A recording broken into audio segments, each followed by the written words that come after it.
Hmm? Sige na, sige na, sige na.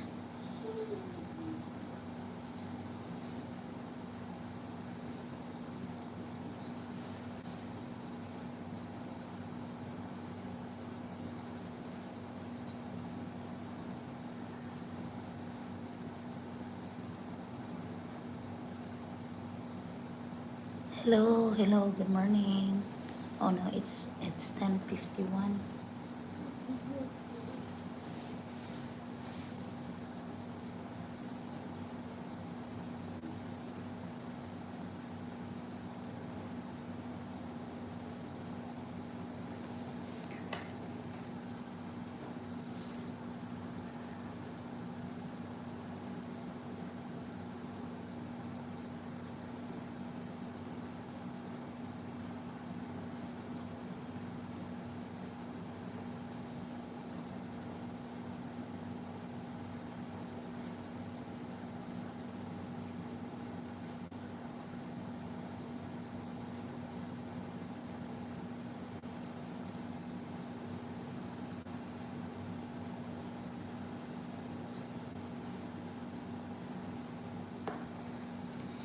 Yeah, who is this? I got new friend here.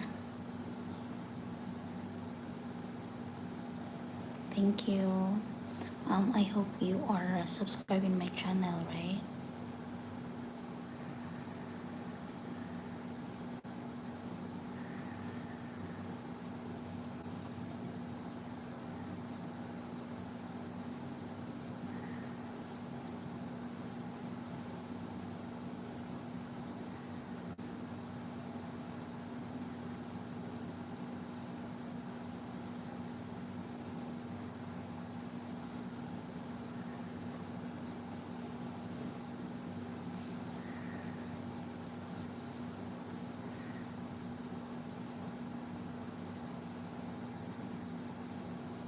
Timori, from where are you?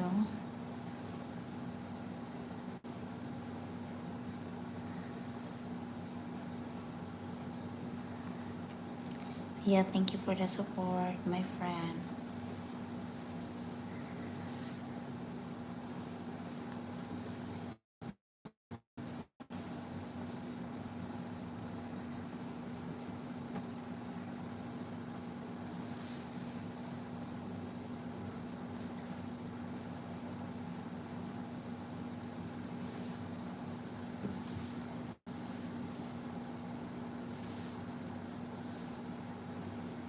Yeah, but no, I don't know how to speak your language.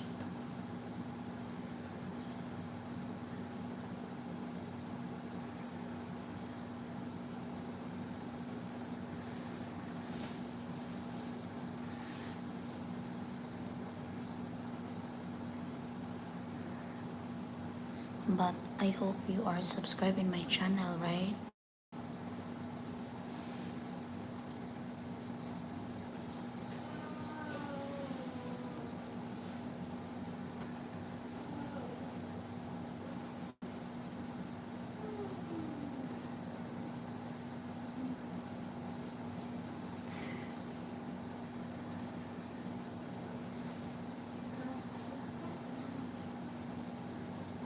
Mm. Glide ko. Sige na. Halo, bro, diya sa kuan ka na. Sa pilo. Sige na. Good girl.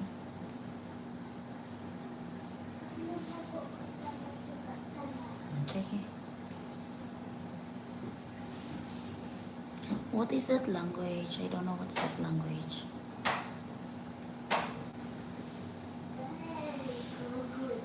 Thank you.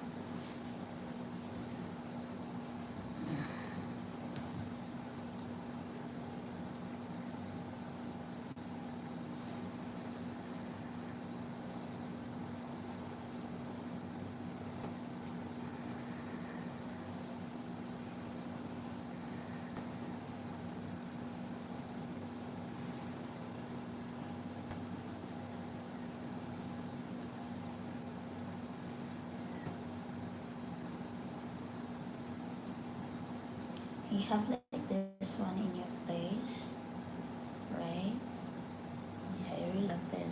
of spicy.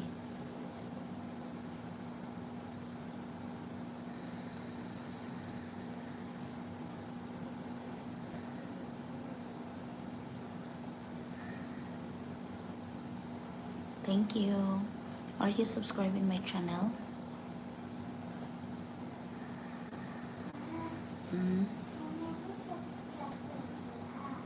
3,600. No, it's not. From where are you? Timori, from where are you?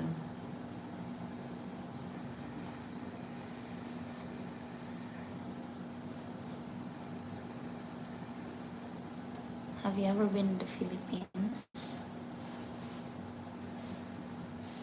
Hello, good morning. Good morning, Steve. Thank you for dropping by, Steve.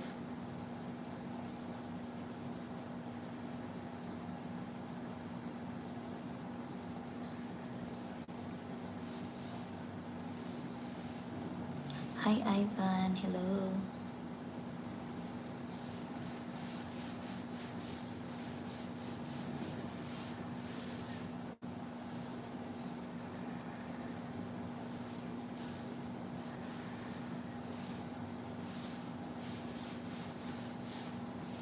Hi, Dante.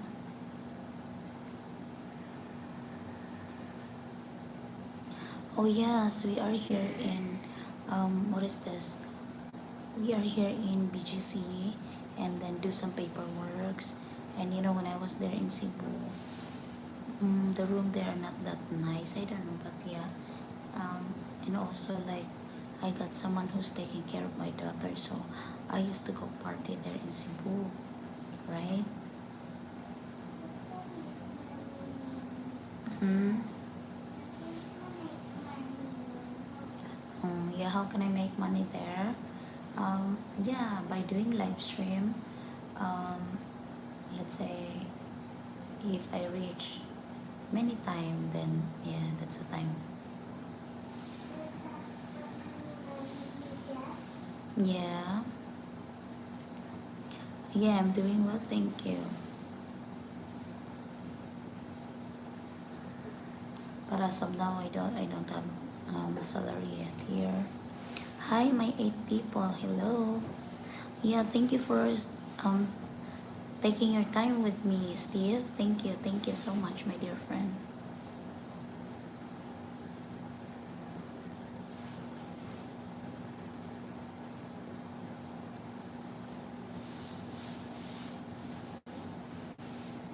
Hi, Rudy. Hello, everyone.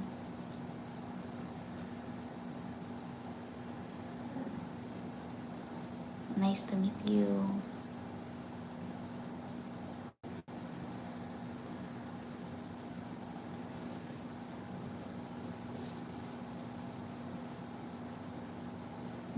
From where are you, Rudy?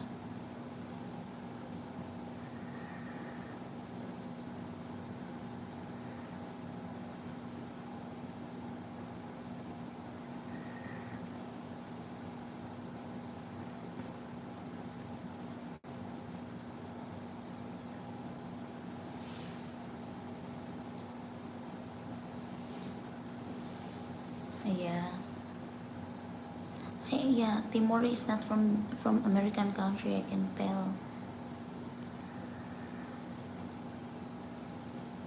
Yeah, his language is different.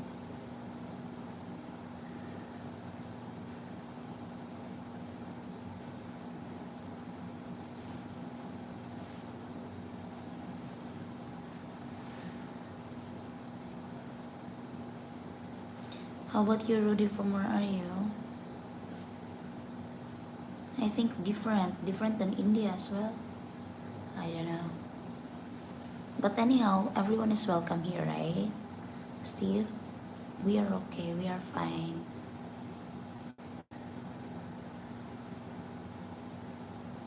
Here right now,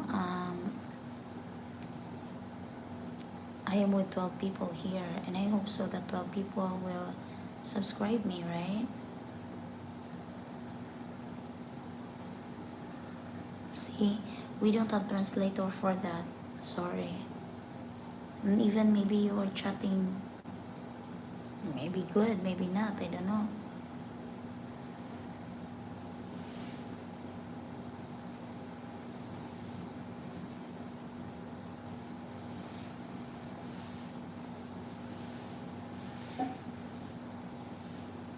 Oh yeah, thank you for reminding, Mr. Steve.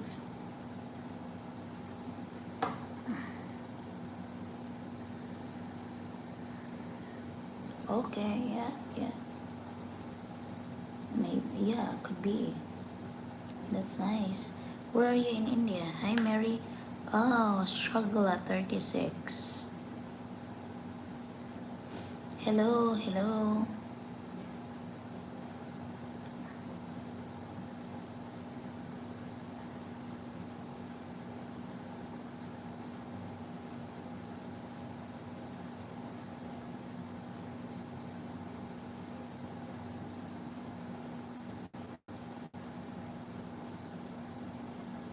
Yeah. Have you ever been into India, Steve? Oh, you know what? Like, I feel cute today. Like, I've seen an airplane. I've seen an airplane that there's characters in it, you know? Like, mm,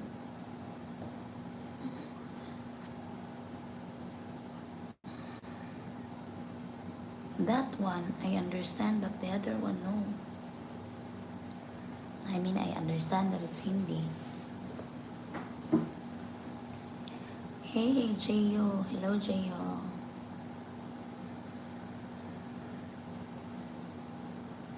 Oh, that's nice. That's nice.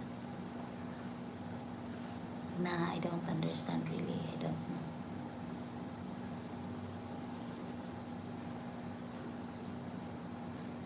Yeah, you know, like my place here, it's not that expensive place here, you know, I don't know how much, but yeah, we stay here for like 3 nights, and downstairs of the hotel,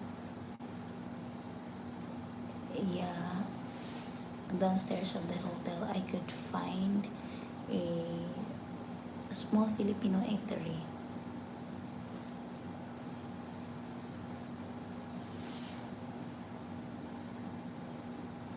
Yeah.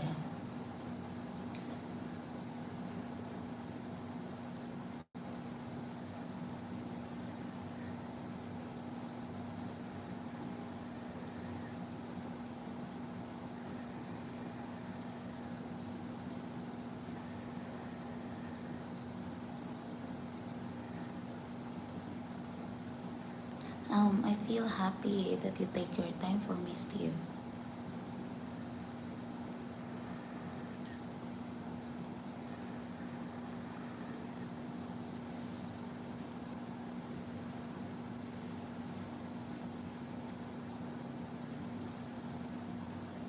Oh, really? It's Georgian.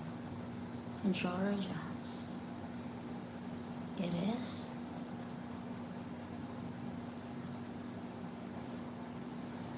I don't know, Timori.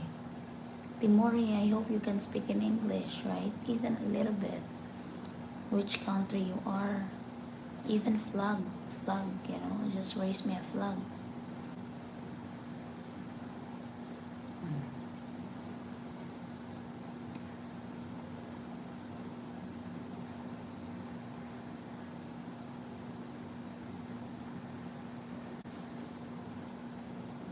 Yeah, just raise me your flag and I'm happy. Like, when is this live stream reaching out, right? I'll be so honored, I'll be so proud. Like, making a live stream, touching the lives of people, you know?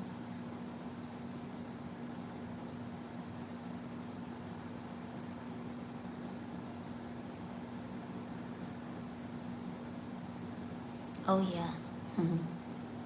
Hopefully.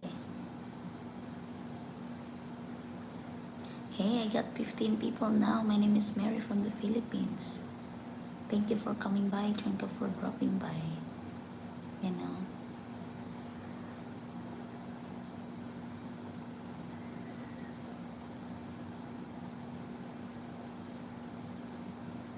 Yeah, just know that you can ask me whatever, right?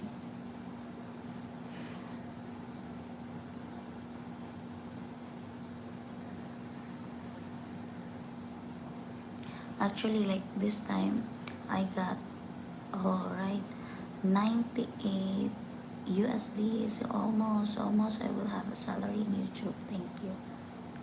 If I will reach 100, then I will have, let's say, 80 USD for me. But it's kind of hard. It's kind of hard.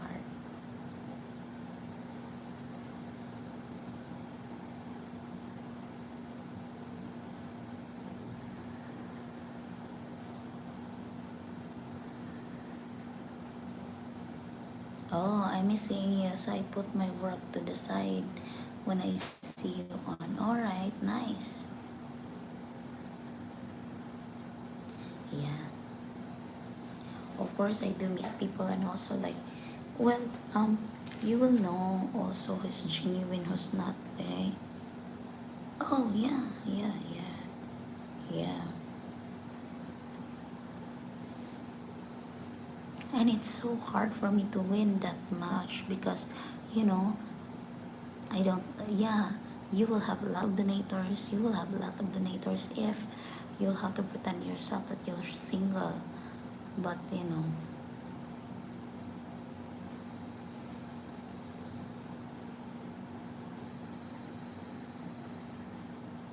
so that is why, um, if I have, if I ask you some donation, then uh, you fully understood that I don't have.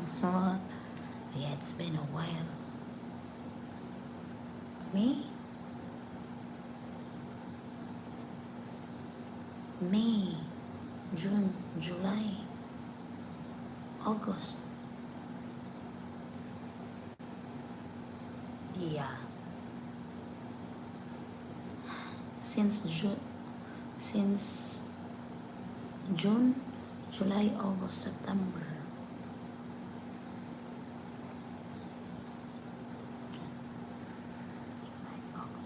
It's been 2 months that I don't have salary in YouTube, but I'm still, I'm still surviving. I don't like also to vanish this live stream. I know I can touch people, like, it's okay. Hi, Dream.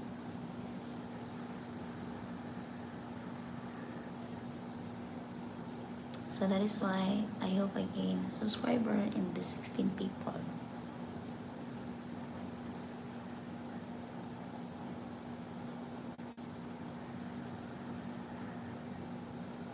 And maybe you can press the USD there sign, then that's it. You could give a little bit to the host, right?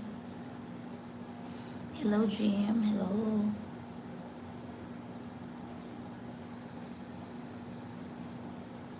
Oh, that's nice. Thank you, Steve.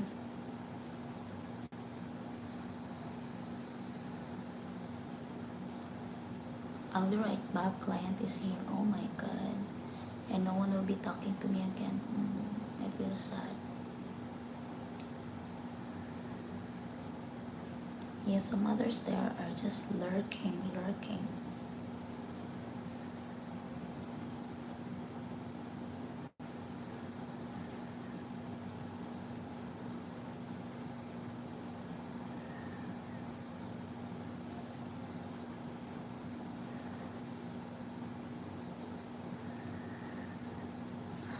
Yeah. So who among you here are from the United States? Who among you here are from Canada? Who among you here are from UK, India, Bangladesh, Nepal? Just send me some pictures of your vlog, then I'll be happy.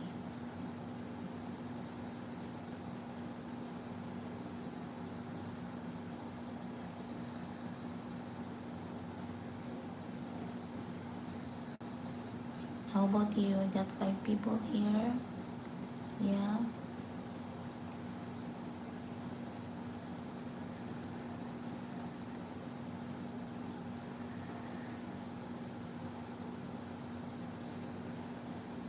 Hello, Timori.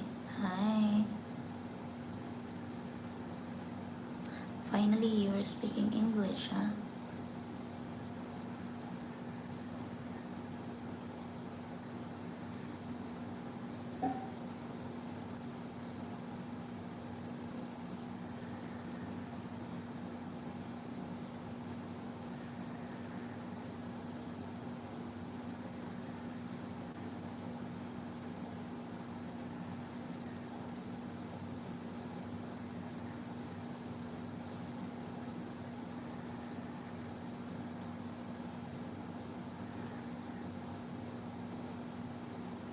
Hello. Yeah, I got 14 people here. Now it's 7, but anyway, I don't know. What are the things that you love to talk about? You know, you could ask me things that you like us to talk about. Even if you're talking about sex, I'm okay with that. You know,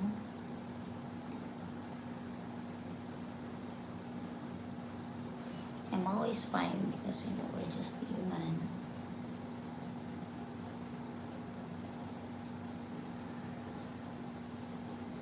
Yeah.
Okay, maybe this time I'll have to turn on the TV.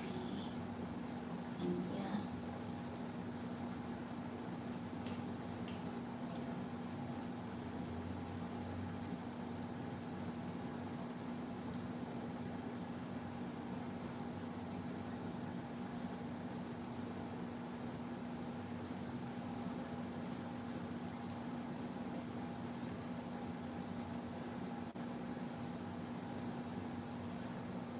Oh, yeah.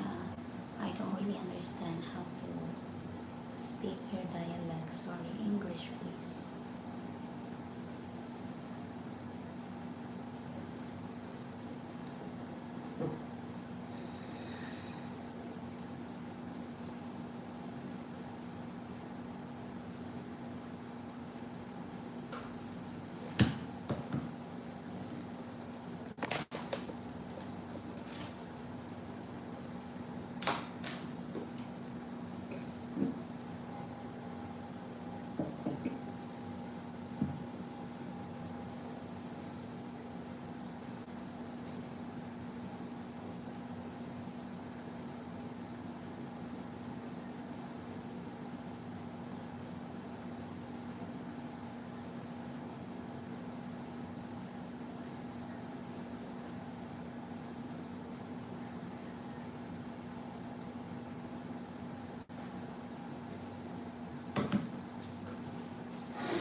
Kumusta po yung TV dito? Bakit hindi po makakapag-YouTube?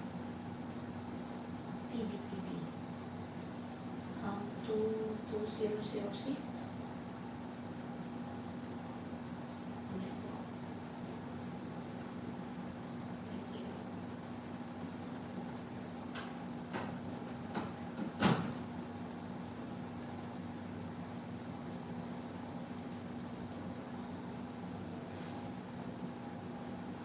Hello. Hi.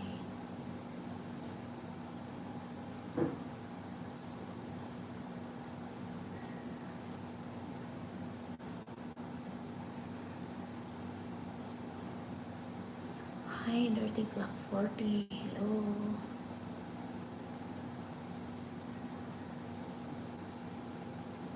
Yeah, akala siya. Hello.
Hello.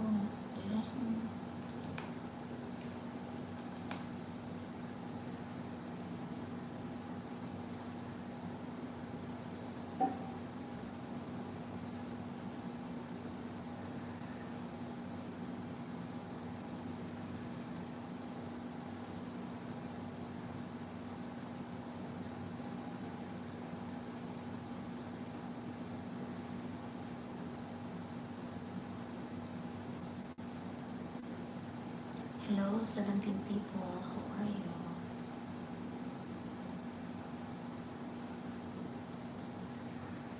Hey, just double tap the screen and yeah,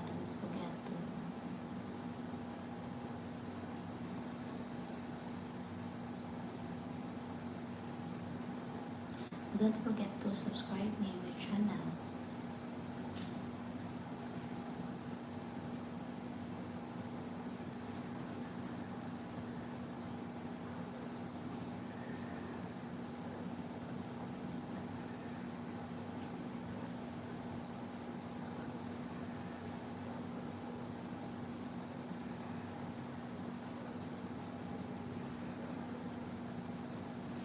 I'm not hiding.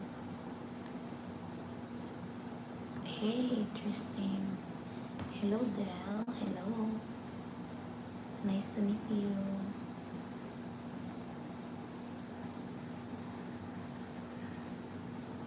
What OMG?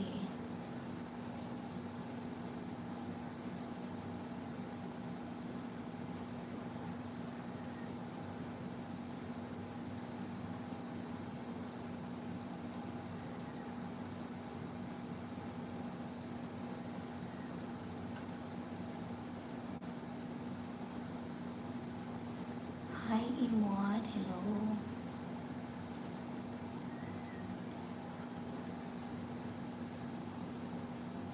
Hi, how are you?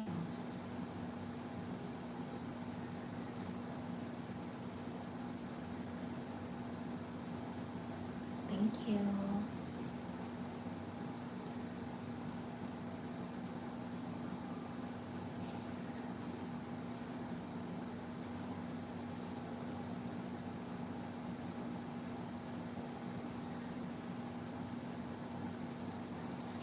Again, you're chatting me, um, if it's not English. Thank you for the favorite. Thank you. Oh, I want to kiss your sexy body, huh? Wish you were here.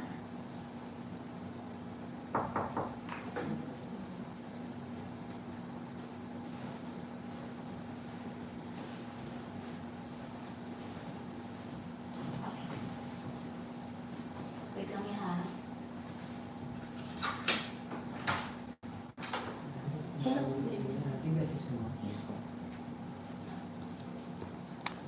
Ano pong gusto niyo pong panoorin mo? Kahit ano, like YouTube lang. Ewan ko yung anak ko kanina nakapag-YouTube. Ito. O yan nga. Sabi. Ganito. Ito lang po bibigyan. Ha? Dito. Apo. Kanina dito. Bakit tayo?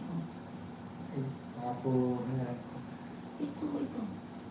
ano po bibigyan. Pag gusto niyo pumunta Netflix, ito lang. Para shortcut na lang po. Yun nga. Ito pinindot ko kanina tapos sabi error daw.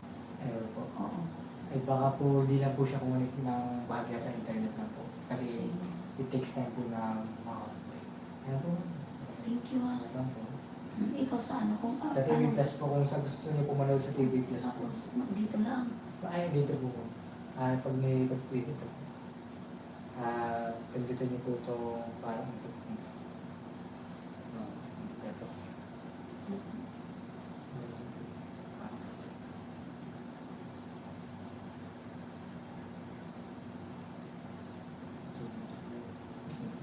Susunod.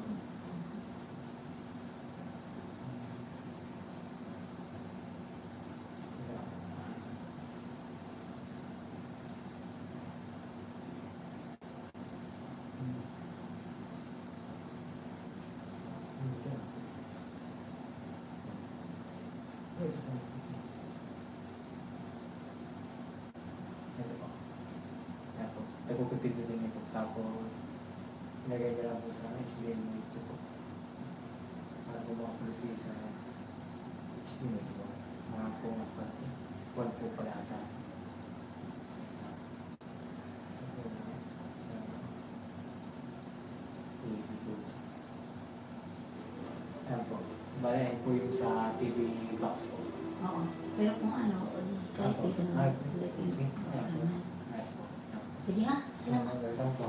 Good evening. At least tulog na yung ano. Okay po. Thank you.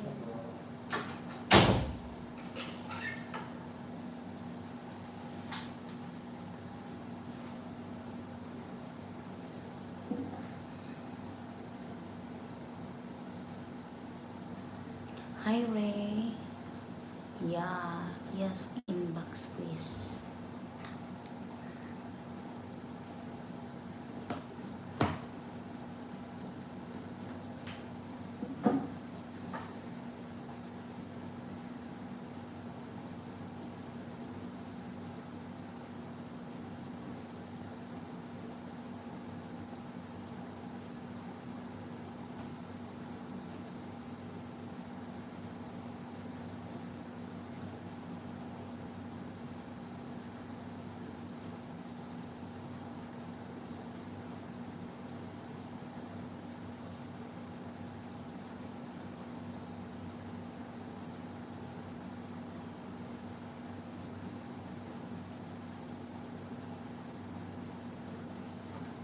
Hello Roy.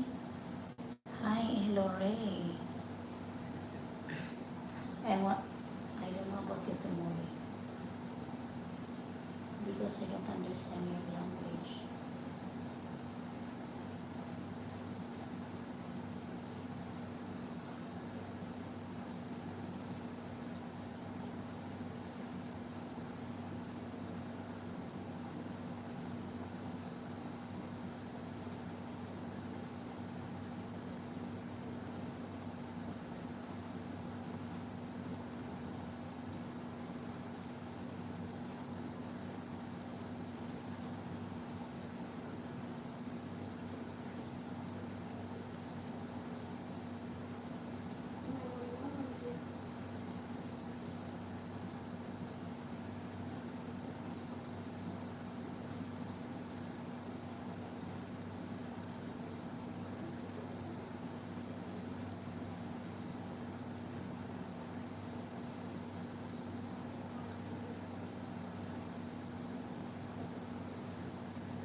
Hey, Mona Roy. Hello. Good evening. Good evening.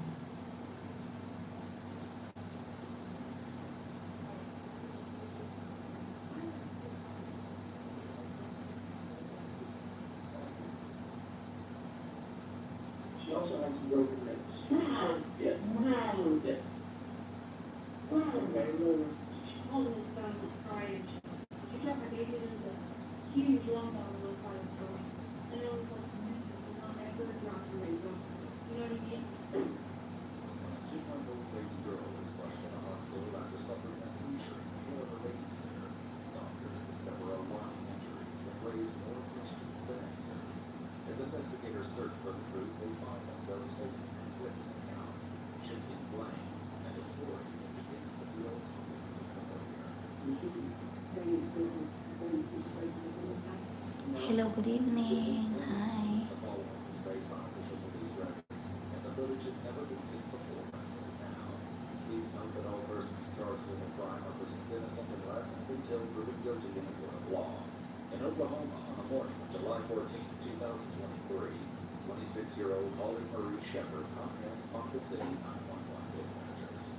Hi, what's the name of an officer? Or not an officer, sorry, like an ambulance.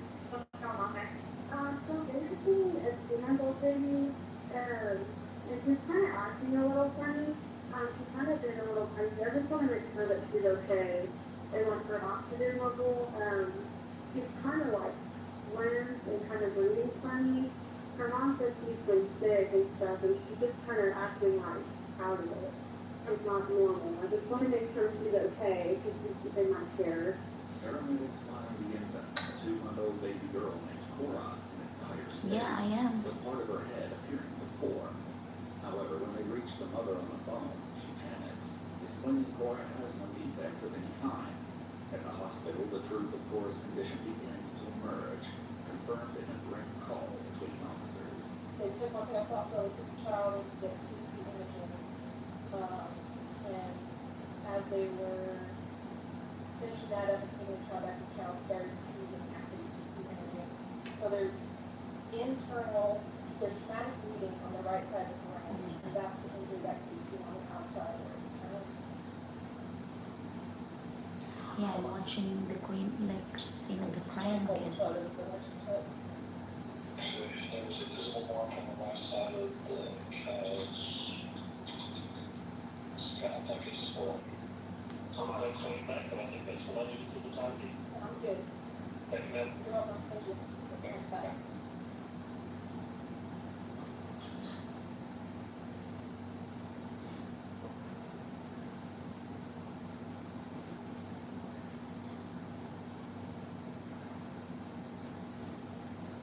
Due to the severity of her condition, baby Cora is flown by helicopter to a different hospital, where she fights for her life. Oh, God. With unexplained injuries, investigators turn to the 3 people who were in the home with the baby. The babysitter Holly, her mother-in-law Loretta, and Loretta's sister Doreen, each with their own account for what happened that morning. So I got Holly's statement, I got Grandma's Oh, statement, thank you. and I Yeah. got Grandma's sister statement. Okay. All 3 of them Yeah. did not have that. Investigators will examine the accounts of all 3 women, but the real challenge is figuring out where the lies end and the truth begins. According to the babysitter, Holly, 2-month-old Cora had just been laid to bed for a nap when she began acting unusual. The officer begins photographing the crib where Holly put her down when Loretta calls out to her. I'm gonna be good. How do you? You just tell me what that's from. So like it's in, like, There's buckets in there. I can't tell you if someone's been sleeping in there or not.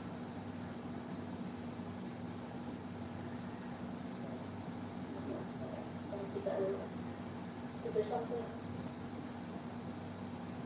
What do you think? I don't know. Figure out why she doesn't play with it. But she can use it just because we don't do that. That's just something. Or things that we can go against you. You say something will go against you? But you're not under arrest. Hey. I don't want to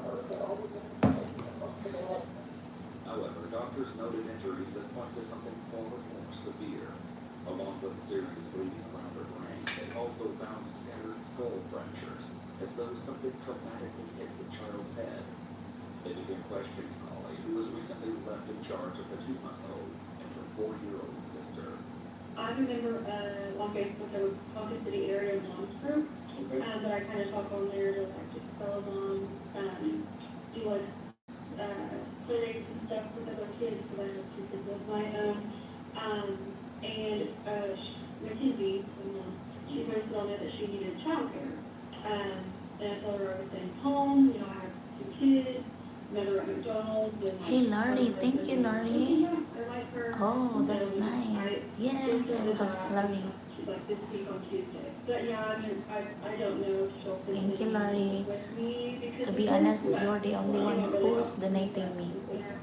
Nothing else, no more. It's like $3 a week, so she just pays me Thank today. you. I'm in BGC right now. Yeah, it is.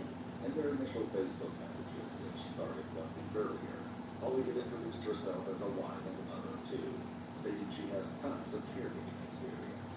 Mackenzie admitted she was nervous about leaving her children with a stranger, but said Holly reassured her by offering several Thank you. including her mother. As of now, I got 98 USD, so almost I will have 100 USD. Yeah, so mine too go to daycare. Okay. Yeah. Okay, go. And it was just kind of weird because I'm like, well, my kids, that, yeah, my kids will go daycare. Holly goes on to explain what happened after Sam took their 2 children to daycare and headed to work, leaving Holly and Loretta alone with Mackenzie's 2 children. So I don't want to call it 10:37. And I am watching Sin of the I think Crime. about around 10:10. No, 10:15. Sin of the Crime. And I was sitting on the couch. And Yeah, she's been a child being, 2 months old child. And the nanny is calling for 911 for help. No, I'm not really into, what is this, like love story? I am more on Sin of the Crime. And as I bring her to my daughter's bed in the crib, we just set her down, kind of swab on her, turn on the night light and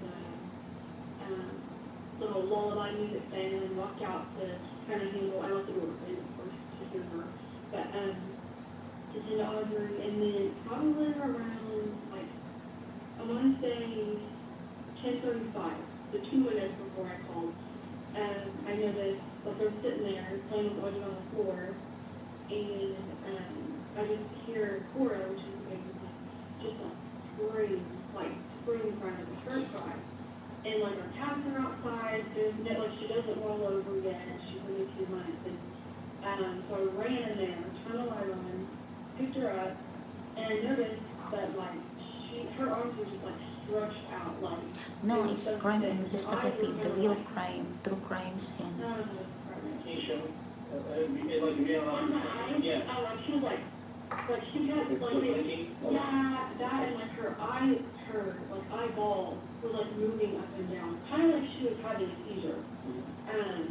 And I'm a certified medical assistant, so I kind of like know the signs of that, and it looked like a seizure to me. So, I just immediately I picked her up and I saw that, and her arms were stiff, and she was kind of breathing funny. So I was like, okay, I'm calling her. After learning of Cora's injuries, the infant's mother called Holly to the man answers. She called me and she said, hey, did you drop my baby? Like, she called me on the phone, like, crying, and did you drop my baby? There's a huge lump on the left side of her brain, of her head. And I was like, no, do not ever drop your baby on purpose. You know what I mean? I mean, there's no way. Yeah. So where were Loretta and her sister at, like, whenever the baby was asleep? They were living there. Loretta is brought in for questioning, and although she recalls the morning much like Holly does, one important detail doesn't quite align. Well, Charlie was feeding the baby, the little girl's friend, and my sister come in, we stood there talking. Well, Holly was on the baby and started crying a little bit. And my sister talked, and we went out the yard and opened up the air conditioners, we stood out there and talked. Out there in the car, and then Holly comes out from the house and said that she had to call the ambulance. And I said, why? She said, well, the baby's on the baby. Alright, so the only person that was inside the house was Holly at that time, and you and your sister were outside. Right. Though Holly claimed Loretta and Lori were with her in the living room, Loretta's account puts the two of them outside, leaving Holly alone with the baby before placing her in the Oh my crib. God. Still, Loretta remains unconvinced that Cora was ever at all. I'm thinking that she put the baby in there on the baby's side. Okay. I'm thinking. You think that that's what happened? Okay, what makes you think that? Well, because she had brought it up, but literally, she had never put that baby in that crib. She always put it in on the bed. Despite this unusual change in routine, Holly stands firm that the baby was in the crib. Before then, she had otherwise been in her arms or Loretta's. But the only time she was alone with me was whenever I was in the kitchen for me, She alone too? Loretta. Loretta? Like she was holding for me, Oh, by herself whenever you were in the kitchen? while I was making coffee. And where was she at with the baby? Only time she was Sitting on the couch?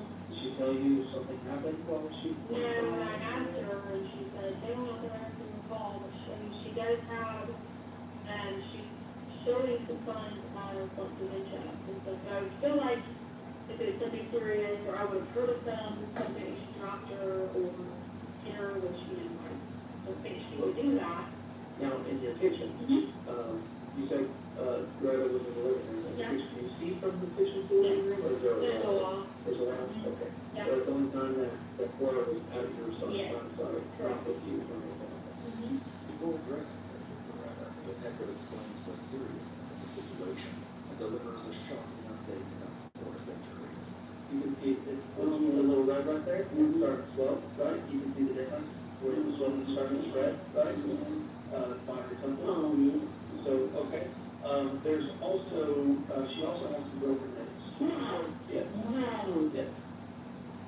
Wow. Okay, so, that's why it's important for me to find out what happened or how everything happened. I didn't come talk, you left by yourself, with Cora, the little baby? Yeah, were you like left by yourself or you were messing with her? No. No? I'm all in the kitchen at one time.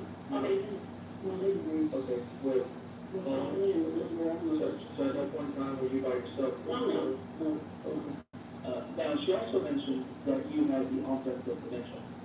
That's what she mentioned. Is that true? No. That's not true? No, I'm taking medicine, but I don't have dementia.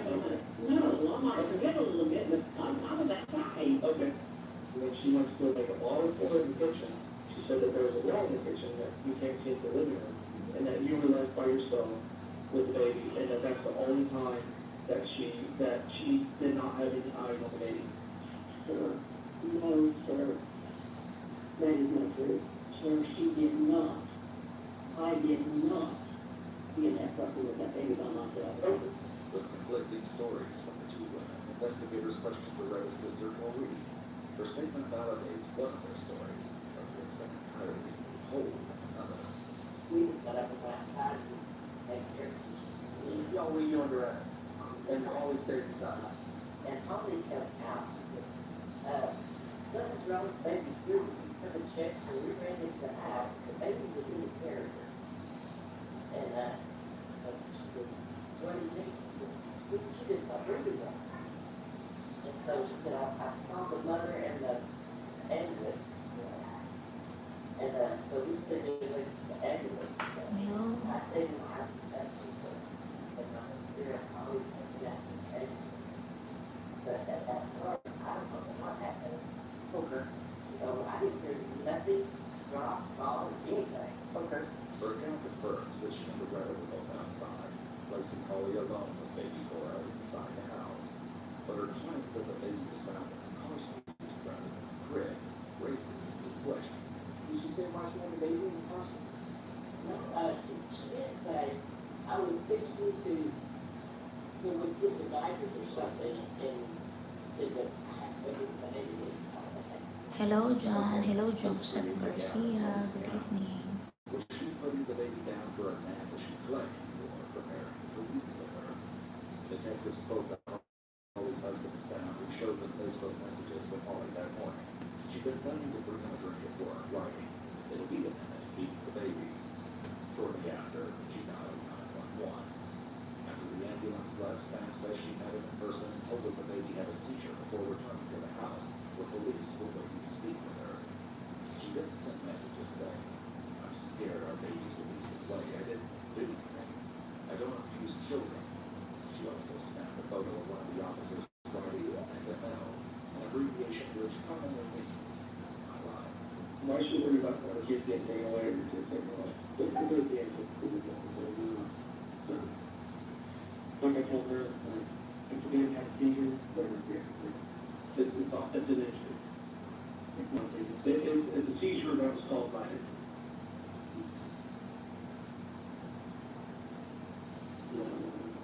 Yeah. Speaking once more with the weather, the detective wonders if always telling the truth or possibly shifting the blame. She's lying about you being along with her today. Absolutely. Okay. Absolutely, because I had my sister there. Oh my God. Hey, Josepher, You were hello. by herself, and why she's trying to blame her home.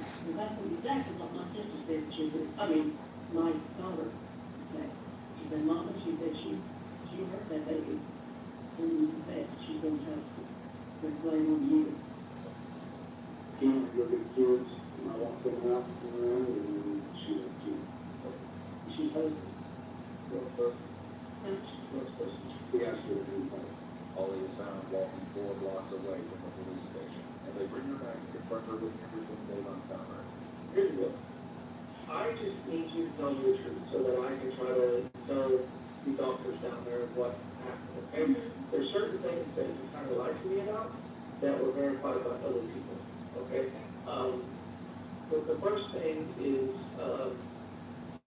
you didn't tell me that you had the baby in the car seat, that you were going to take the baby with you to go buy some diapers, at the same time that you were going to take a drink, or supposed to take a drink to Sam, right? And during that time, you were the only one that was inside the house by yourself with the baby. You told me that Doreen and Greta were both in the house at that time. Whenever the baby started crying, and you went in there and freaked out, and then you went outside, okay? They're both telling me different. Your mother-in-law got really offended whenever I asked her about her dementia, and got really upset about it. That is very easily verifiable, which you said, you know, you can contact my doctor, here's his name, blah, blah, blah, here's the information. That is really easily be very verifiable, she does have dementia. Right. Okay? I just need you to be straight with me, and I don't know if you are. If you're gonna keep playing these games, you're just gonna make it worse on yourself. Instead of just being honest with me. That's all I'm asking you to do. Okay? I'm not trying to take your kids. I don't care about taking your kids. I care about finding out what happened and finding out the truth. That's all I'm after, is the truth. But you keep saying it, David. You don't want to tell me the truth about what happened. It's not that I don't want to. I'm just trying to remember my Bible because this is crazy. As Holly continues to withhold the truth, another detective steps in and takes a more direct approach. We've already established the timeline. There's only one with the kid, right? This kid has very bad injuries and it's accepted. Something that only could have happened whenever the kid was with you. Okay? I'm going to give you the opportunity to not look like this monster sitting here who's not telling the truth. And be a compassionate young woman and tell us what happened to this child. Okay?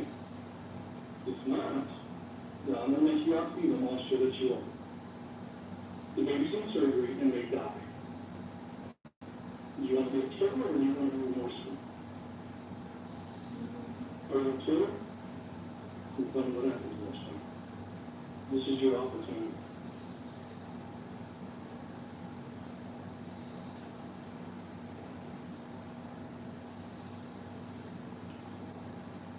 I'm listening.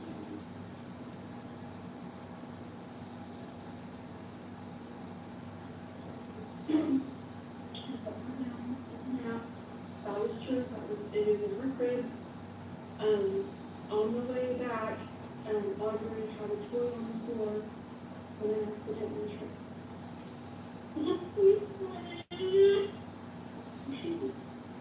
Go on. Yeah. me to cry before. I'm sorry, I'm not very emotional right now. Because you saved my life. Okay? But I also need you to tell the entire story. Were you tripped? What hit her head? Because something hit her head very badly. She has skull fractures across the whole back of her head. So start over and tell me what happened. The truth, you tell me what she did, what you did afterwards, everything. So I was walking, like I said, really good, which is in my bedroom. And so like I was hallway into the living room, and there was a big, like my son's a big monster truck right there, and I fell over, and like I like tripped, and she fell out of my hand, and just hit the floor. I don't remember anything being underneath my head. The bruising is, I wouldn't say cylindrical, but long. Okay. Right. Edge of the crib, edge of the wall, edge of Mm-hmm. Listen, you being serious about, I can give the doctors information about what happened. No, I'm just trying to remember if like there was anything under her head. All I know is I tripped and fell. You know, her head hit the trailer of the car. It was, You know, and then it was directly home. was that whenever she had the stiff arms and Yeah. had a seizure like whenever she hit her head? Yeah. And her arms were like getting down and it's not. I didn't even fall. So your first inclination having an accident with a 2-year-old child was to save yourself from not set somebody up.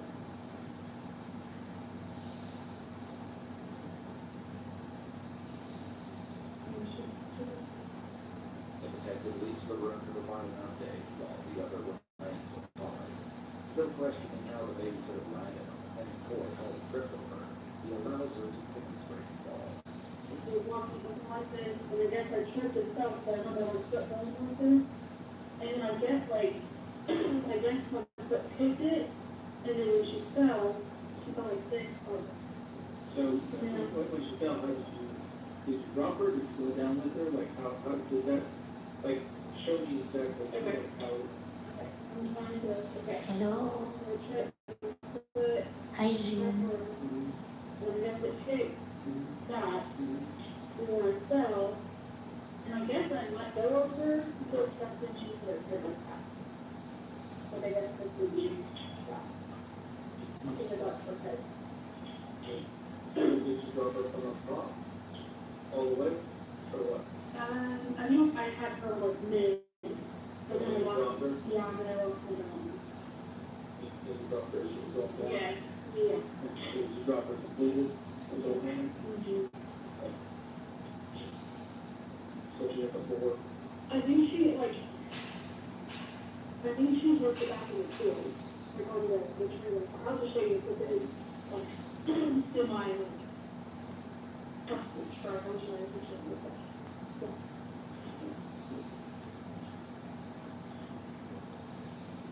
But I didn't purposely hurt her or, you know, purposely hit her on the floor. Where was it? But, Where was it? it's just bleeding over here. Did you move it? Yeah, I need it. We, Or, I mean, I did, yeah. you said we. Sorry, no, it was me. The plastic truck and trailer was found at the home, though investigators noted that dust particles were present on top of the toy. It didn't appear to be disturbed. Here's the, yeah. I feel like you're both, all right, and I don't like it.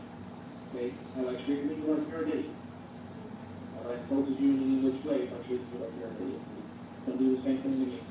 That's exactly what you're doing, and I don't like it. Understand? What are they gonna find that's different from what you have to? So, really big, so this was fine. Okay, but, the first time was this morning, before this accident, and she did not hit me.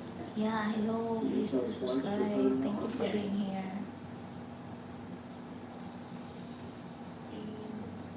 I knew don't drink coffee.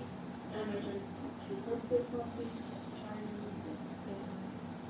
shaky today and busy. Then here's the couch. So here's the couch. And like I said, I laid her on the couch and on heels, right? So after I changed her diaper and her clothes, so that you can see what she's like to eat, I pick her up and Hi, 55 people. That's nice. I hope everyone would subscribe me, okay? balance all the time. Like, I got really, really dizzy. And I'm like, and this time I had her like cradled. And then I kind of just fell, like, straight down. And then I sat there and like crossed over. So I like clenched onto her. She didn't fall, she didn't hit her head. But I just wanted to tell you that because, but that's not really pertinent to the head injury. Okay, she's got 2 skull fractures on opposite sides of the head. Okay. Okay? Yeah. If you get hit on this side, you're not gonna have a skull fracture on this side. You understand? Okay. Stop talking to me. You understand? I don't know why you keep doing that. The detective asked Holly to demonstrate again exactly how the baby fell. Not once, but twice. Like you want me to drop them when she dropped? Drop it, yeah. Okay, I just didn't know. Yeah, Okay. drop it. All right. Drop it right there, okay? Okay. So if I had her in her church and she fell right here. Okay. Yeah. And hit this, That's right. the truck, okay, in the same time? Okay. So I was on my side and I think that time she hit like the right side, like it looked like she fell just straight down. Not really any particular side. So that's where I'm kind of confused why she's too, so, and Just skull fracture? yeah, yeah. So you gotta pick her up. Yes. So I put her moving and scratch her. And I moving is not like, I don't know how you say that. It's off balance Okay. and just, How's it go? Like that? Okay. Dropping from even, how tall are you? 5, 6 and a half. 5, 6.5? 5 feet, 6 inches is not going to cause a skull fracture to happen. It takes a tremendous amount of force. She either had to hit something that's super hard, Okay. okay, Yeah. like this, or you had to grab her, be so frustrated and mad that you slam. You understand? Yeah.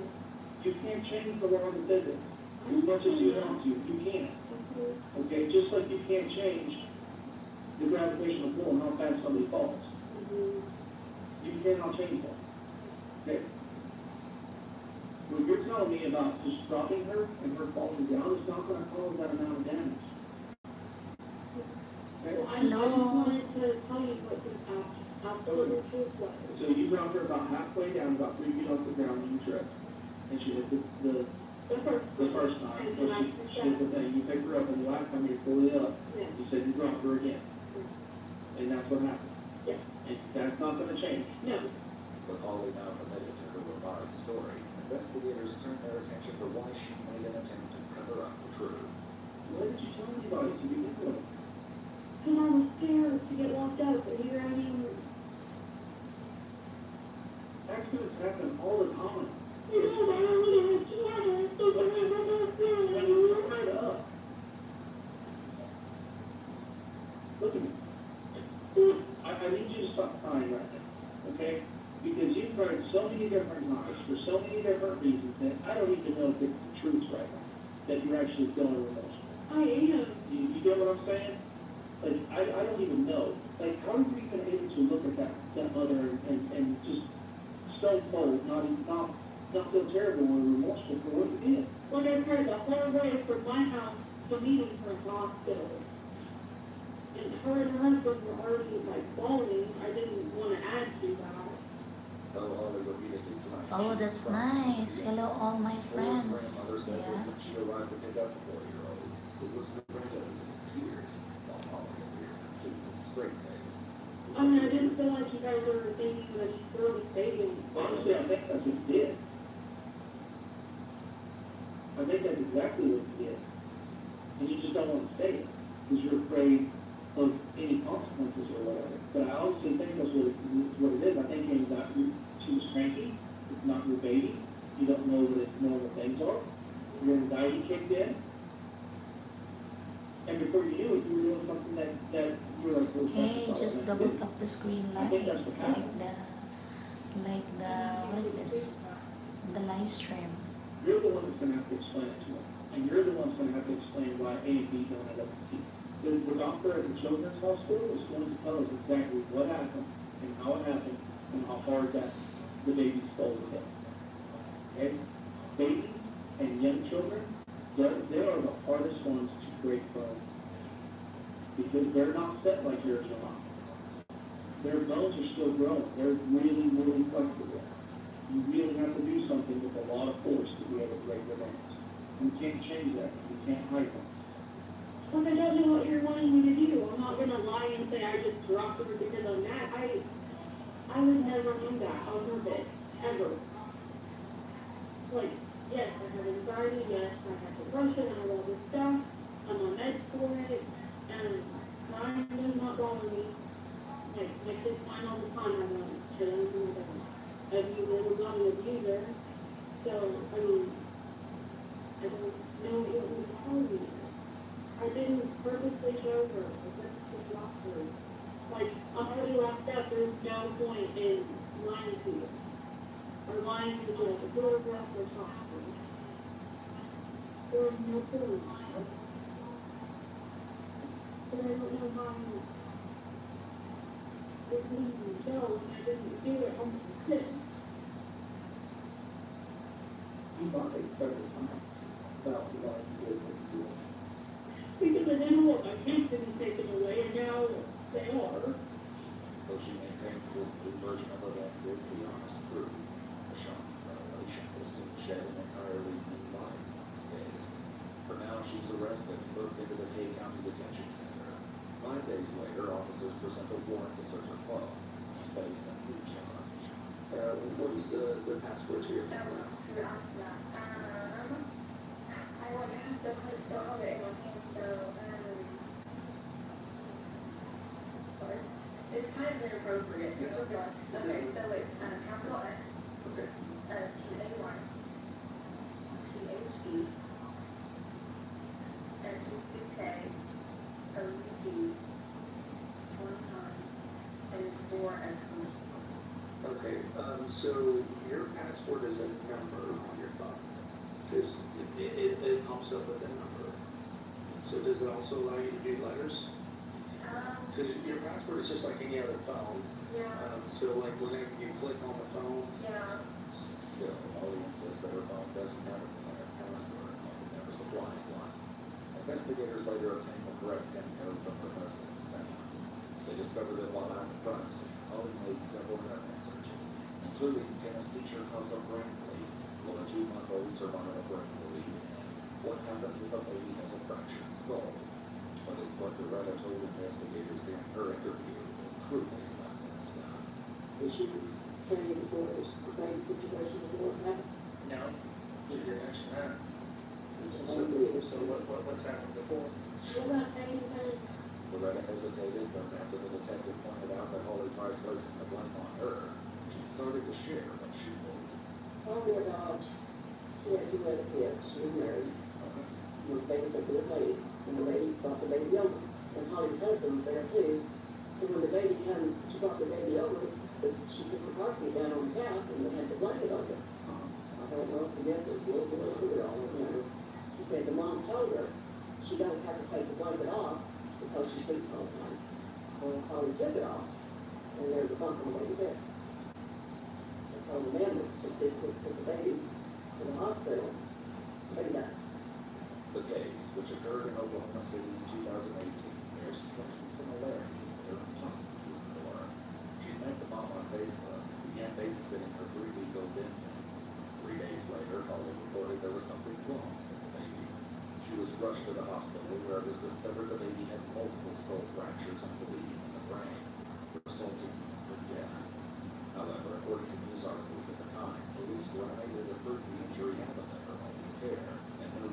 were ever filed. Now, in a case that echoes the past, baby Cora is fighting to stay alive. Still searching for answers, investigators follow up with Loretta and Sam, hoping Holly may have shared the truth with them. Cora's injuries are not plausible from what she told me. Okay? On any of it. Dropping the baby? Yes, yes. Dropping the baby being in, all that stuff. That's not a possibility. How she's telling me that it occurred is not a possibility. Okay? Now, I know whenever I spoke to you, you knew about the incident that happened in Oklahoma City. Okay? You didn't bring that up to me. So that's why I'm here is, has she told you anything about that? Has she told you anything about what happened in Oklahoma City? Because I'll be honest with you, the Oklahoma City thing, met somebody on Facebook, was babysitting. Baby was in a car seat.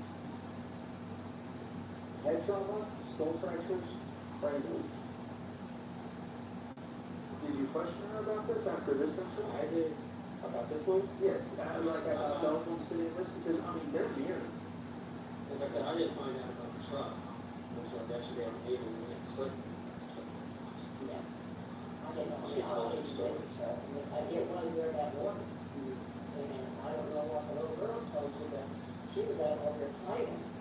So I don't know if they questioned her, and if she mentioned about something, I don't know. I don't know what to do. According to Cora's grandmother, she asked the 4-year-old if her sister had fallen. The girl initially said no, but later stated the couch hit baby sister. So all she's told you is just that she went into the room, picked up the baby, came back out, tripped over the truck, and dropped the baby. Put the car seat. So just one time. Yeah, I was just had that one time. There was one message on there when I asked about it. And she wanted to know what I wanted to know. And she said that she didn't drop the baby twice and you put this bigger or something. No, I didn't. She told me that. I did not misunderstand her. She didn't have the message again. She flat out told me I dropped the baby twice.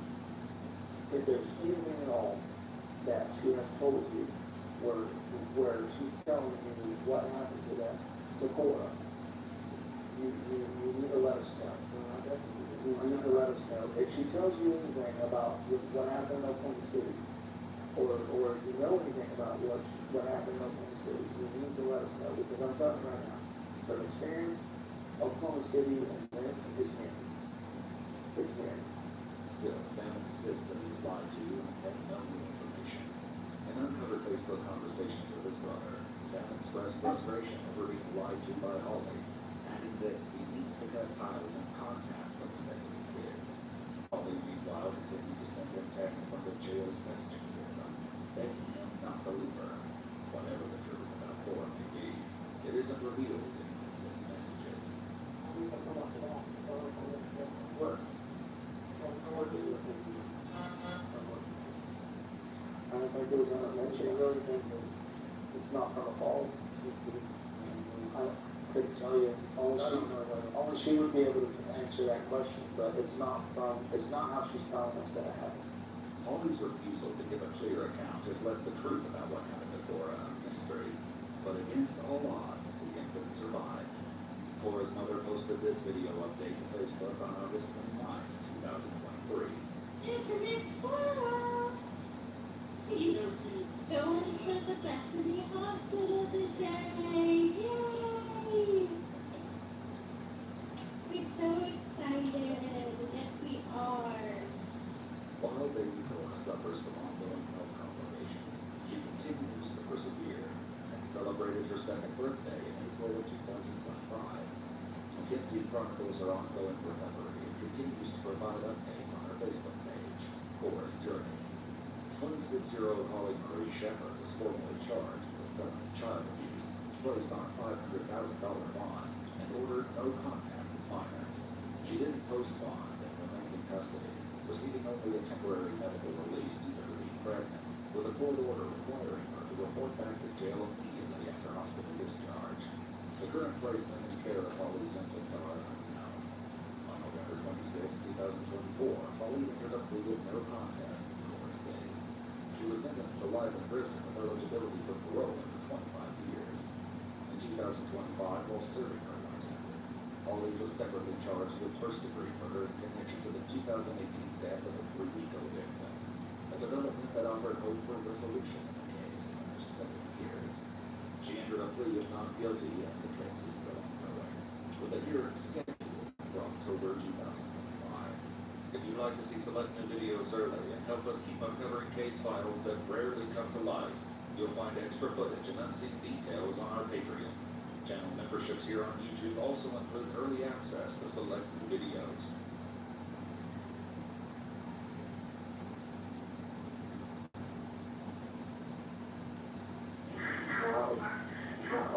Please, I'm downstairs. Okay, who got you? This girl, I was wanting to finish her with gas.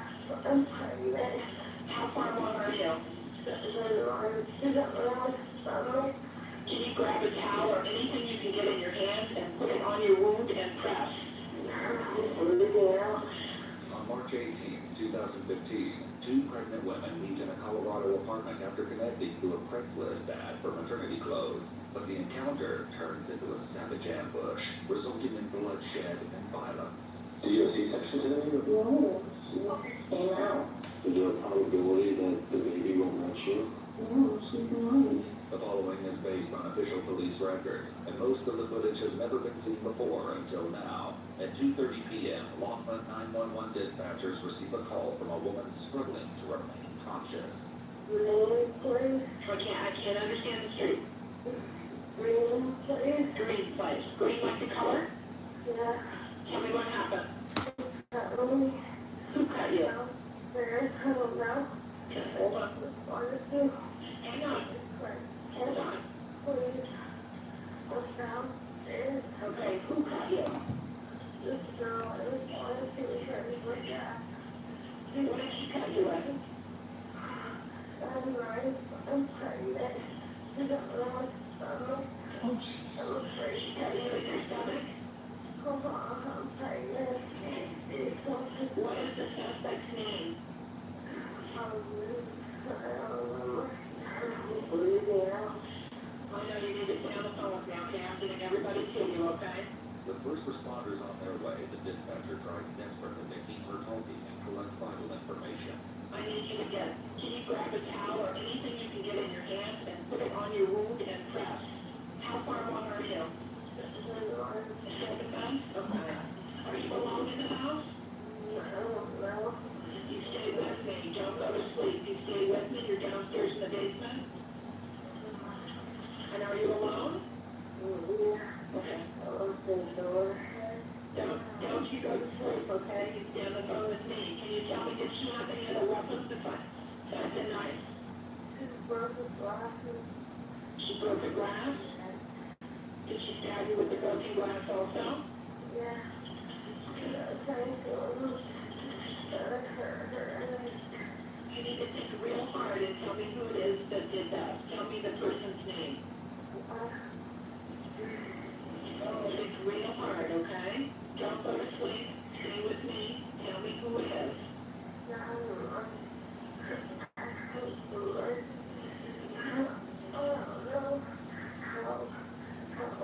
Everybody's on their way, okay? Okay. Are they bringing the door down? Because they not get to it. Got everybody coming, okay? You hang with me. Don't hang out. Are they in the house yet? Downstairs? Yeah. Yeah, they're here. They're here. Okay, I'll let you go. A trail of blood and many cries for help guide officers to the basement of an apartment, where they discover the victim, 26-year-old Michelle Wilkins, lying on a bed and clutching her lower abdomen. Close by, a broken bottle and blood-stained knife ended a violent encounter, but her assailant, who she knows only as Dee, is nowhere to be found. Michelle tells officers that she's pregnant, but to their horror, it appears the baby may have been cut from her womb. She also appears to have been stabbed in the neck. embraced Michelle in critical condition to Longmont Hospital, where moments earlier another woman had just entered clutching a newborn baby girl, claiming she had just given birth at home. The woman, 34-year-old Ninelle Lane, and her fiancé Dave are tended to by hospital staff. But when officers at the crime scene realize they're standing inside Ninelle's apartment, investigators move in to question her story. I have their camera, so I felt pretty out. And how many babies have you had? Two? I heard you say daughters. Or not two daughters. Okay. By this point, Ninelle's fiancé Dave had left the hospital to pick up Ninelle's two daughters from school and wasn't present in the room. So you're not sure how far along you are. Can you give a gap? Honestly, I wish I could give you an answer. I think the first time I felt the month was in July or August. And she flew like one of eyes, but and what is the type on your hand? I don't know. I didn't even think when I came upstairs and she was like my hand. Okay. Okay, was anyone looking at your house today? No, I have my myself all day. Ninelle's hand has several cuts, including one deep gash between her thumb and index finger. I want to look at the calendar. You don't have to put the baby down to 20 minutes at a time. Is that okay? Are you bleeding badly? So you're not sure what will happen? Yeah, okay. Looks like you need some stitches, but I'm not even a doctor. You need some stitches too. So you don't know how to get these big cuts?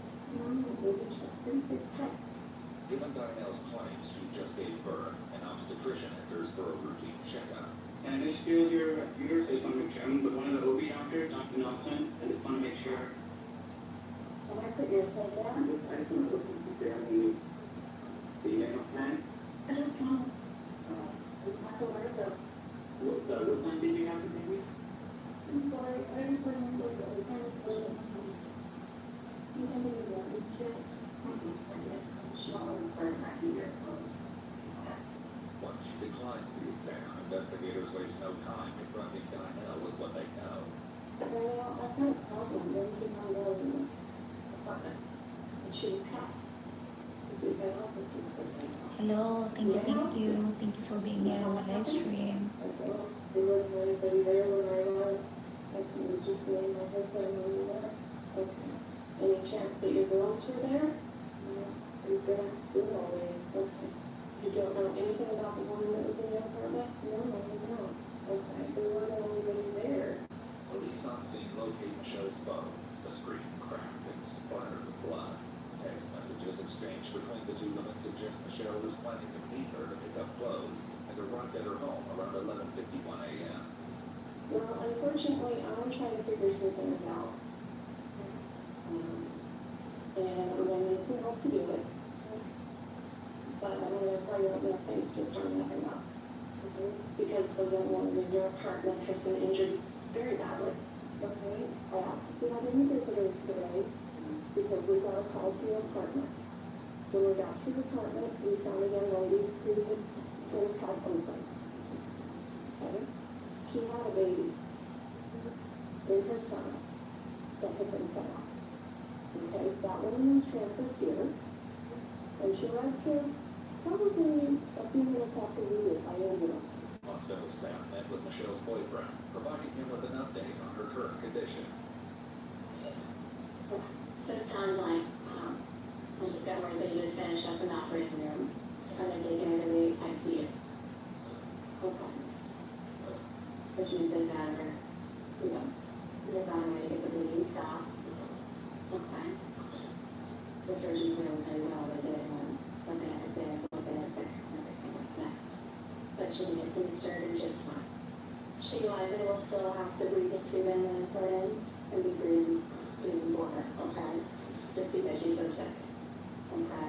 She lost a lot of blood. Can I see her? I know they're gonna get her, she's gonna go from the operating room to recovery to ICU, so it's gonna be able to get her stabilized and all that. But I think as soon as we can, they'll let you see her. I'm sorry, exaggerated. Well, she just is clear, so I'll do it. She was also sick. Yeah. We'll see what potentially something's happened. No, I don't know. By this point, the authorities were still piecing together the details themselves. However, the circumstances were enough to suspect the infant belonged to Michelle, and the newborn girl was separated from Donnell and kept under police watch. Over the transfer, 8 years. All this prehistory. That's stuff. It's living on feel like it's time to be talking about that. So, charities that you put together. You know what it doesn't sell anything online? So, we're looking for various furniture. That could do, that she has been doing Craigslist stuff. With Michelle on a breathing tube and unable to answer questions, investigators turned to Donnell for answers. Despite the growing evidence against her, Donnell continues to claim that the baby she brought to the hospital is her own. Is there anything truthful or not you want to tell me right now? I don't know what's going on, sir. I really wish I did. I'm just a lot of stuff you do that time. What will you do? What's your due date? We haven't been able to go to the doctor to pay attention to. Do you have approximate time? Like what month? I wish I could tell you. Do you have C-sections in any or just regular delivery? No, she came out. She came out. Vaginal? Yeah. Okay. But hasn't at your house? Probably. I mean, thank you. Probably. Pretty quick. Yeah. You got it? I mean, I walked up the stairs and I was halfway up the top stairs and she came out. What were you also home at the time or? He was on his way home and he opened the door. Back at the apartment, Dave pulled up in a silver sedan, only to find a strong police presence. Officers noted Dave had a large blood smear on the back of his right hand and spots of blood on his clothes. He told officers he arrived home at around 2:15 p.m. to take Donnell to a prenatal checkup. According to the statement, he explained he made it to the last basement step before Donnell appeared covered in blood, stating she had just given birth. After finding the baby upstairs in the bathtub, he raced the two to the hospital, never knowing he was one step away from the horrors police would soon find in the basement. Back at the hospital, investigators discussed the situation out of Donnell's earshot. I think there's a lot of things she said she wanted to be last July. How do you know? She's committed to the ones who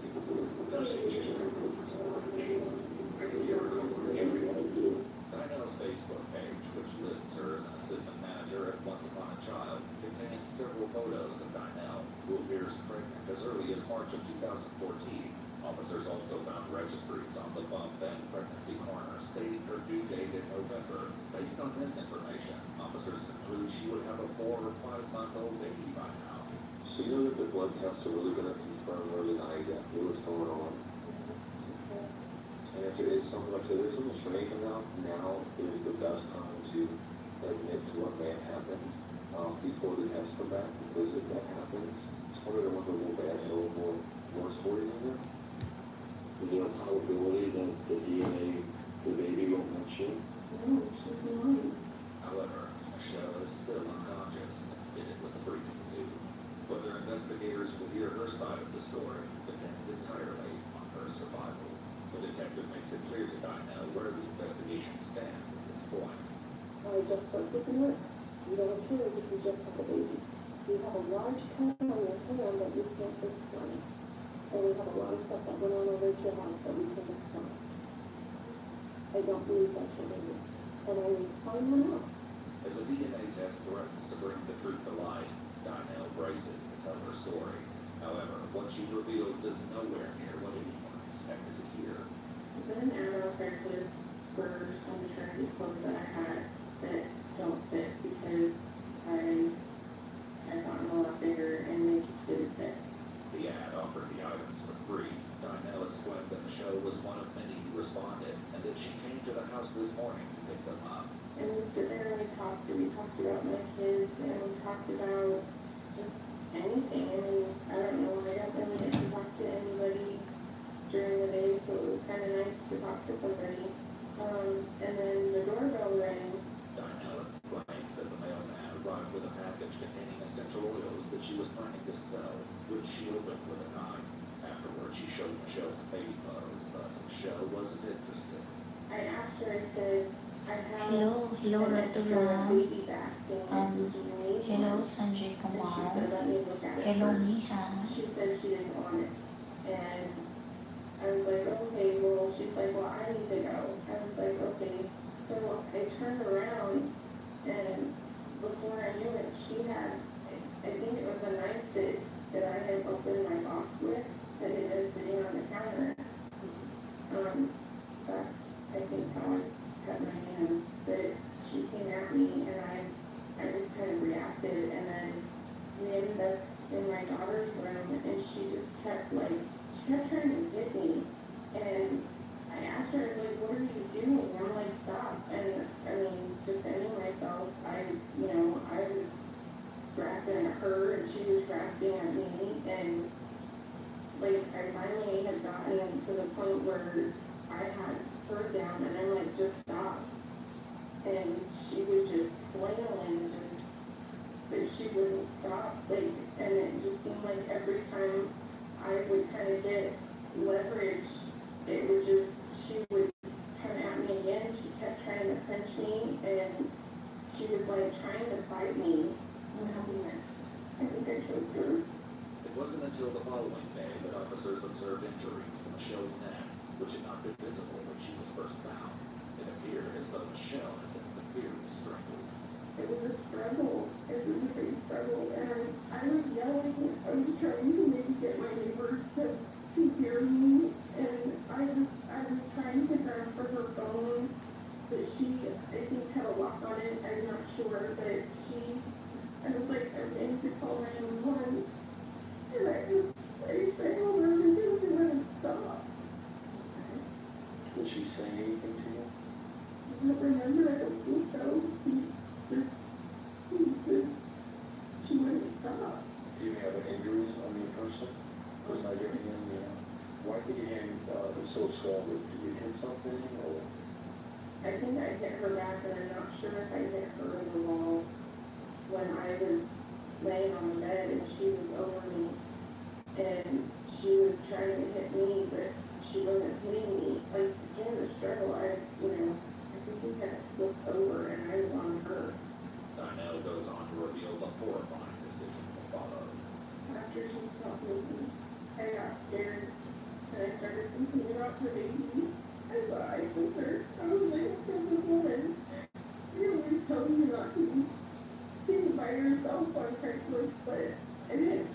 It was a pregnant woman. I didn't think anything of it. I thought I killed her, and I didn't want the baby to die too.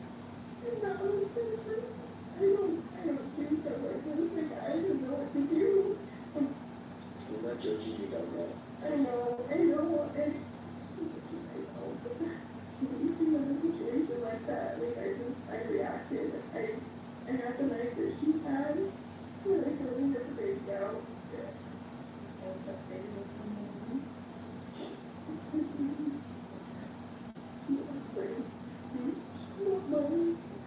Following the critical admission that the child was not in fact her own, she reveals what happened next. She was crying. No, she was crying. She was making, like, screaming sounds. And I got scared. When she put the baby in the bathtub. Every time I see her, I just sat her in there. Okay, so she was moaning. I know I should have done something then, but I didn't. I just got scared. I just left her there. Okay, when your husband came in, what happened? When the baby was in the bathtub. Whose baby did he think it was? Sorry. Are you pregnant? Did he think you had been pregnant? Oh, I think that was so bad. I was pregnant. I was pregnant. And I was get not here. I never thought I could have a husband after I lost my son. Donnell shares that her son passed away 12 years ago when he was just 18 months old, the details of which will later come to light. Oh my God, this is so much.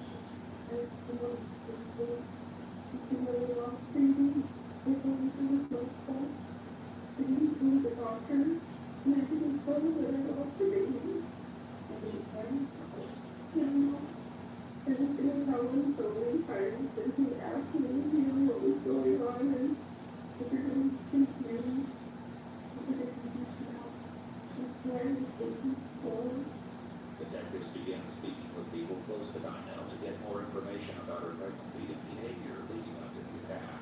One friend mentioned seeing her on the 4th of July weekend, 9 months before the attack. Did she look pregnant? Oh. She had like a little bun. She had like just a little baby bun that was taken in June. Investigators also spoke with Donnell's two teenage daughters, who at this point knew very little about the unfolding situation. When was she due out? She was due first in December and we were thinking November. Can you tell that your mom was living there and you were ready to go over there? Really, you know, for being pregnant. Donnell's family hosted a baby shower for little James in September of 2014, when Donnell would have been 7 or 8 months pregnant. The jungle-themed party featured a cake reading "Welcome, James." She's pretty excited.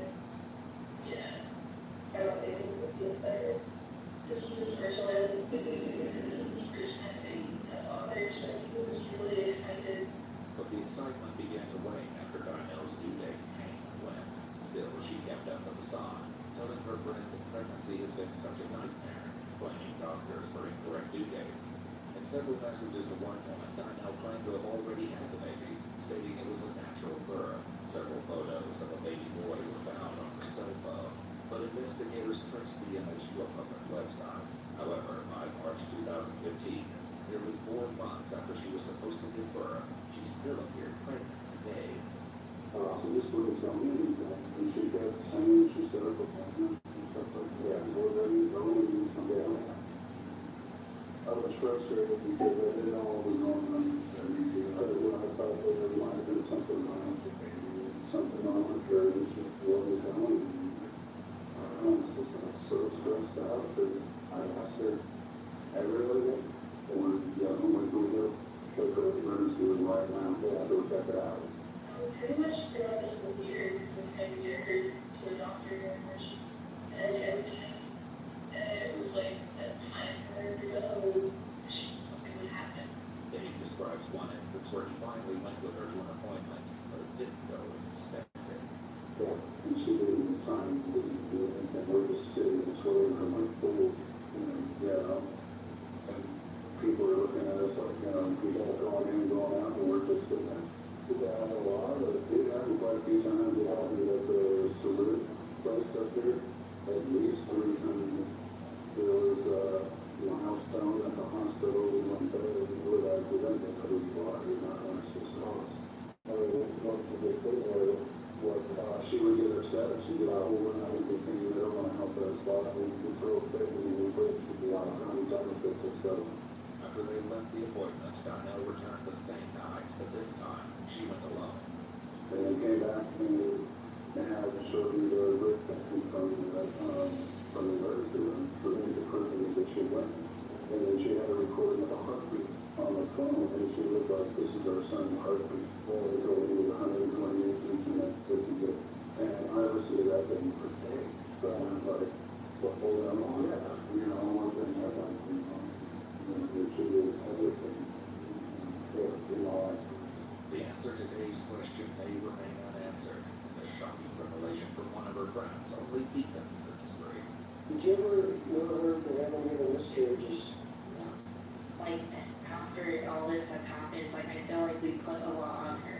Like, and maybe it's just a friend feeling guilty, but, like, we need this baby to be, like, the miracle baby because she couldn't have kids, you know what I mean? Like, but, she wanted another one and she couldn't, like, she was fixed. You know, she was fixed.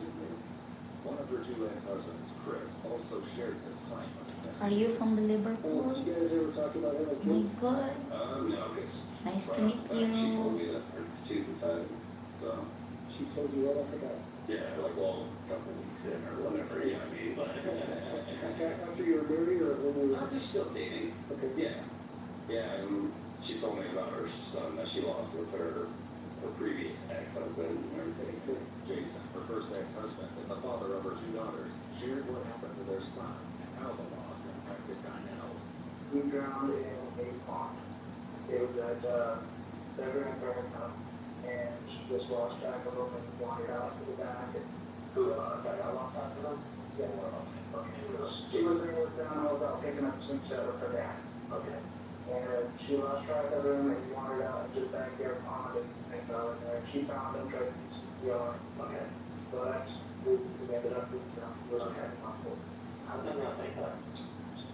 She took it hard. I tried to do support as I could during that time, but stuff the movies. Yeah, it's on.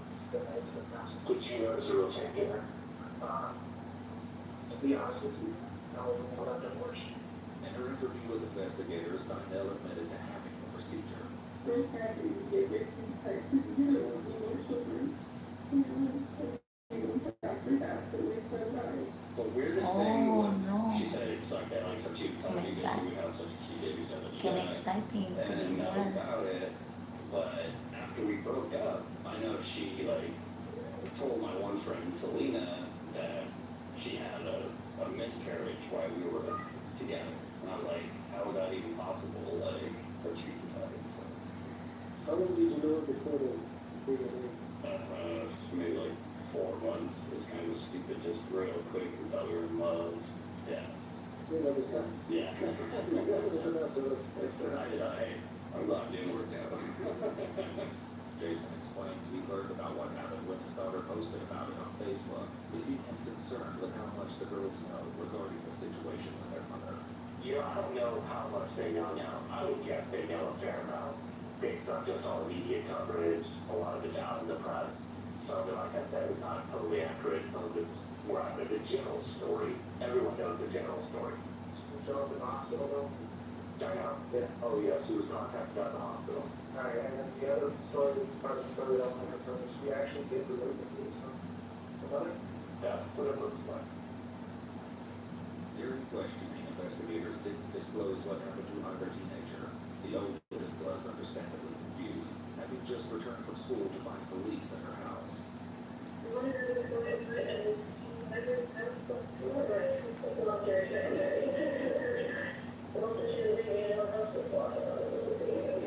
It's clear the experience left a deep mark as Dynel's oldest daughter struggled to hold back tears in the interview room.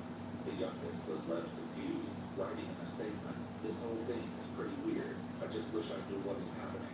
I just want to go home and have a normal life again." In addition to speaking with family and friends, investigators attempted to get information from Dynel's co-workers at Once Upon a Child, but the manager confirmed she's never been employed with any of their stores.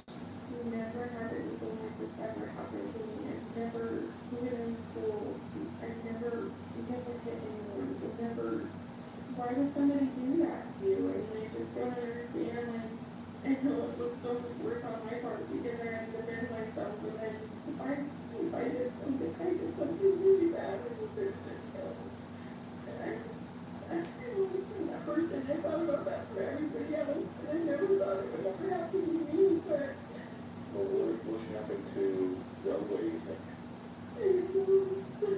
Do you think she's a guilty person? What happened, or is she more of an innocent person? Catch the question. You described it the wrong way. I'm just going to play devil's advocate for a minute, okay? Should you have possibly felt the need to have a child, and because of such, you went after her? No, I didn't. Honestly, I didn't mind to tell my husband that I wasn't pregnant for quite a while. It was just kind of trying to find the words to tell him. So why wait? Is your baby upstairs? And it was just kind of like a moment's reaction, and I didn't know what to do. Dave would later reveal an important detail to police that may shed light on Dynel's decision. For now, Dynel finally asks about Michelle's condition. So, I know she's out of surgery, but at least stitched up, or I don't know how bad she was and things like that. Is she alive? Yes, she's alive. Humble laugh, I know. I'm not, she's okay. I hope she's okay. Against all odds, Michelle survived the brutal attack. Nearly 2 weeks later, still recovering from her injuries, she sat down with detectives to deliver an emotional account of the horrors she endured in that basement on March 18th. And how much more free is there for the suspect? So, yeah. Actually, we live suspect position. Really make them more comfortable. Yeah. It works. How are you feeling today? Yeah, some of the meals had a lot of it. And it's so that's a lot of time. Like some nights I think all these beers and they just fine. Working through that. It's gonna take time. It's not one of those things you get over right away. You probably never get over it, you'll get through it. I haven't had, like I had a panic attack afterwards. It's really late at night. It happens. So I'll keep going. It's hard to say because, like a lot of these interviews are catered towards like talking to you in a lot of ways, but it's like, I really want some therapy to go to us. It has to be better for them. Michelle begins by explaining what happened when she first arrived at Diana's apartment. No, I didn't really know anything to do. There was a rush, and she talked about how, like, annoying she was, because her daughter used to come to school and like hang out. Their husband she referred to him as husband a lot. Okay.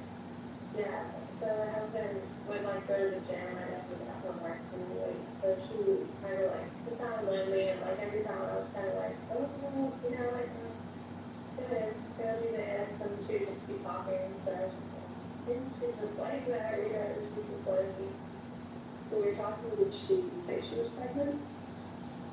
Or, oh yeah, she said it was due any day now. She was like, how badly?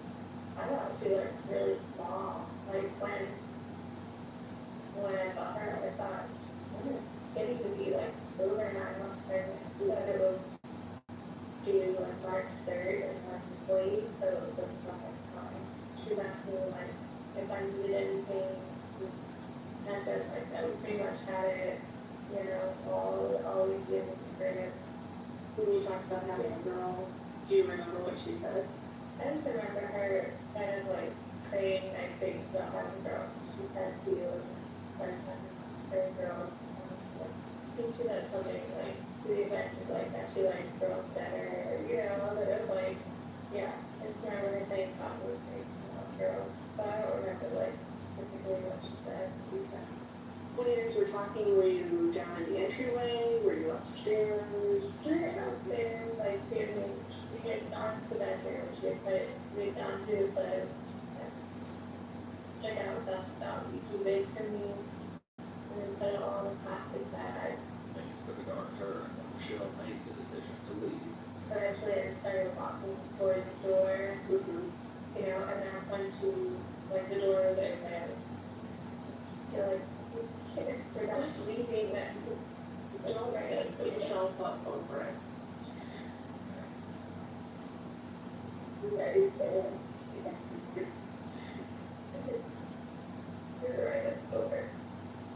She closed it in front of me and said, oh, I can have some stuff and we downstairs. She like moved over in front of me and said, show some stuff downstairs. We have some girlfriend. She followed Diana into the basement, unaware that she would soon be fighting for her life. She actually like went, like she was around, she was doing some stuff to mine. Yeah, so that's when she was kind of like, and I sort of started backing out of it, so I was like, I really don't need anything, so I started like walking and like, everything, it's like, you see it, This is when Michelle attempted to leave for a second time. so you were back for the chair, she was going back to me. Yeah. Do you remember where you were standing when she first hit you in the chest? She hit me from behind, she was, yeah, behind. Okay. I asked her, I thought it was like there was like a spider under there, so she hit me like really hard, flat at her palm, because I was like upstairs. Okay. And then I was like, did I have spider on me? She said, I think I got it.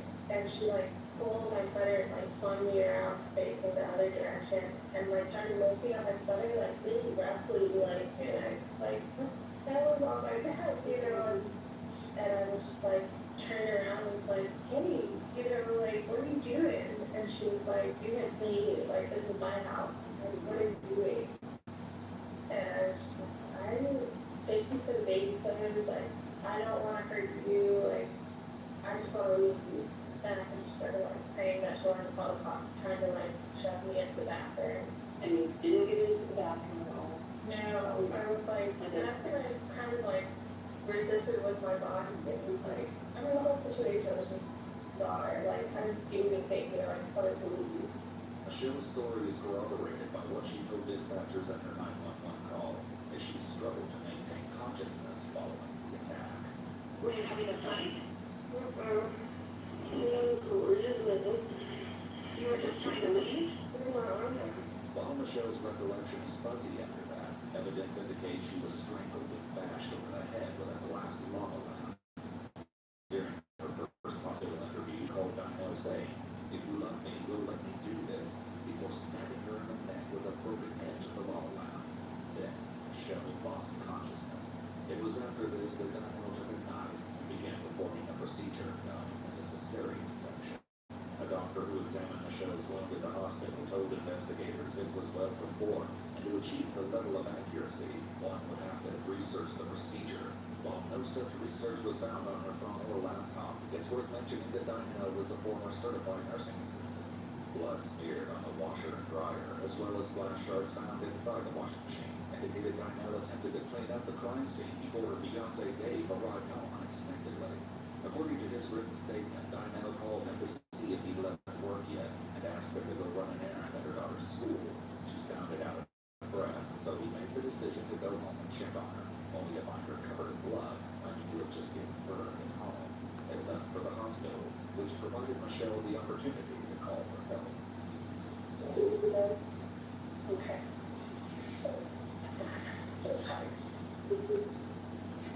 Yeah, weird. Like, the one thing I had asked me, like, the whole time I was having was just like, why? Investigators learned that Dave's suspicions had reached a breaking point. Dave confided in a friend who shared his concerns with his wife, Kimberly. She then posted the information to a Facebook group, stating that Donnell's whole pregnancy has been sketchy, adding that she's several months overdue and refusing to go to the doctor. The post caught the attention of a bereavement doula named Elizabeth, who stated this is a red flag, adding that if she's desperate, she may do the unmentionable and harm the mother and take the baby. Eve reached out to Elizabeth, who told us she was kicked out of the Facebook group for suggesting this outcome was a possibility. 1 month following the Facebook post, Donnell told a friend she wanted to meet her roommate who was pregnant and stopped by their house. However, the roommate wasn't home. It's unclear if she'd been actively searching for a victim at the time. However, one thing was certain: Donnell's time was running out. She messaged a friend on Facebook in late February, revealing that Dave was ready to call it quits. I think we're in also again, I was like, by the first of time, I wanted to do it about this one. So if that doesn't happen, then I, you know, I don't know if I can do this anymore. In a series of text messages between Dave and a man named John, who writes, "She's been lying to me. She hasn't Yeah, okay, I'm low bad. So thank you so much. Please do like, share, and subscribe. Next time again, okay?